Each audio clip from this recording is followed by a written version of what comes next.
Okay, so you want to know, like, how much profit do you want to make? How many employees or outsourcers do you want to have? How many customers, and who are they? Right? What products and services are you going to sell them? What do you want to be known for? What's your business going to look like in 3 months, 6 months, 9 months? If you don't know these things, you're really climbing an uphill battle. Now, and don't feel ever like it's locked in. Like, you could change it every day of the week. What's important is that you spend time thinking about it, because most people don't spend any time thinking about it. And then they scratch their head and they wonder why they're not any further along. Because you haven't been trying to get any further along. Strengths. Strengths are inborn talent, experience, and skills, right? You are born with something that allows you, with experience, to get damn good at it. Okay? Most people focus on their weaknesses because they have bought into the faulty assumption that anyone can become what they want to be. You cannot. Okay? You can't. My mom told me I could be anything I want to be, and she lied. Right?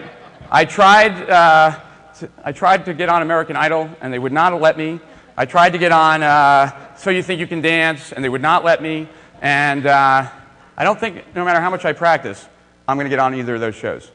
Right? So it's not about figuring out what I'm weak at, because I am weak at singing and dancing. Right? I could clear this room really fast. Maybe I'll do that like right after I give you my offer.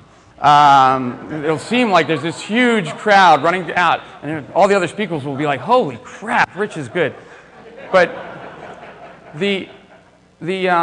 but this is a big deal.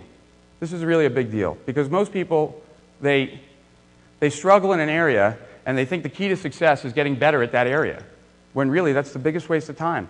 If you're not good in an area, like I had, Armin talked about it, like, I really became very close friends with Stephen Pierce at that second event.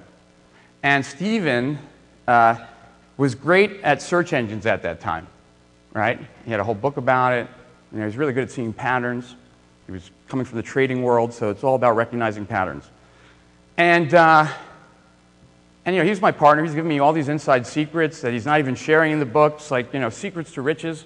And he's making them work, and he's making lots of money. And no matter how hard I tried, I always forgot like one little detail, or I left something out on a page, and it was like the most frustrating thing in the world, because that's not my strength.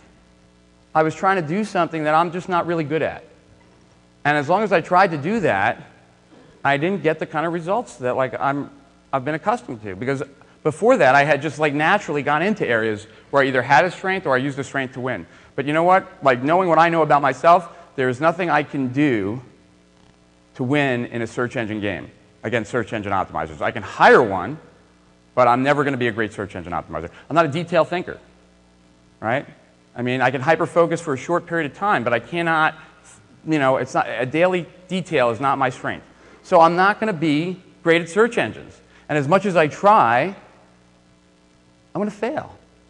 Because there are other people who are great at search engines. They're just naturally born to do it, and I'm going to be going up against them.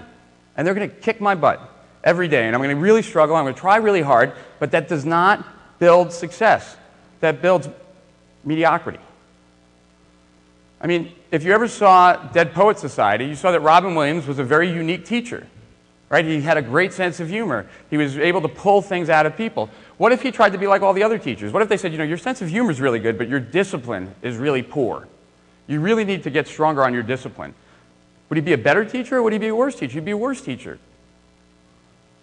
Tiger Woods is one of the best golfers of all time. He's got a fantastic swing and a long drive, but in 2003 he was ranked 123rd in sand saves. One of the worst players for sand saves. So what should he do? Should he spend all of his time trying to get better in sand saves, or should he figure out a way that he can use his long drive and his great swing to just avoid them in the first place? Right? I mean, he's got to get decent enough so it doesn't cause a problem, in case he just happens to find himself in one, but no better. Michael Jordan, and this is my favorite example because it really just totally shows. I mean, Michael Jordan is a natural athlete, right? He had that inborn talent to excel at any sport. I really believe that. If he wanted to play tennis, and he started tennis when he was a little kid, he probably would have been the world's best tennis player. Like, he had that natural talent, right? Inborn talent was the first thing in a strength, right? Then experience, then skill. Okay, so where did he get all his experience? He got all of his experience in basketball. So where did his skill develop?